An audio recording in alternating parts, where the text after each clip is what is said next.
शनिदेव की वक्र दृष्टि से कोई भी नहीं बच पाता।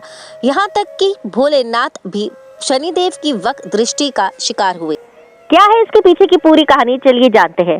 पौराणिक कथा के अनुसार एक समय शनिदेव भगवान शंकर के धाम हिमालय पहुंचे। उन्होंने अपने गुरुदेव भगवान शंकर को प्रणाम करके उनसे आग्रह किया, हे प्रभु, मैं कल आपकी राशि में आने वाला हूँ, अर्थात मेरी वक्र दृष्टि आप पर पड़ने वाली है। शनिदेव की बात सुनकर भगवान शंकर हतप्रभ रह गए और बोले, हे शनिदेव, आप कितने समय तक अपनी वक्र दृष्टि मुझ पर रखेंगे?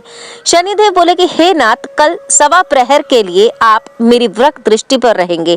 शनिदेव की बात सुनकर भगवान शंकर चिंतित हो गए और शनि की वक्र दृष्टि से बचने के लिए उपाय सोचने लगे।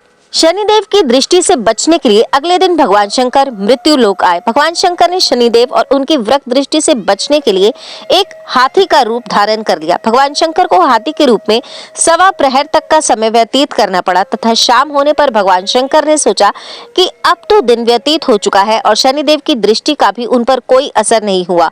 इसके उपरांत भगवान शंकर पुनः कैलाश पर्वत लौट आए। भगवान शंकर जैसे ही प्रसन्न मुद्रा में कैलाश पर्वत पर पहुंचे, उन्होंने शनिदेव को अपना इंतजार करते हुए पाया। भगवान शंकर को देखकर शनिदेव ने हाथ जोड़कर प्रणाम किया। भगवान शंकर मुस्कुराकर शनिदेव से बोले कि आपकी दृष्टि का मुझ पर कोई असर नहीं हुआ।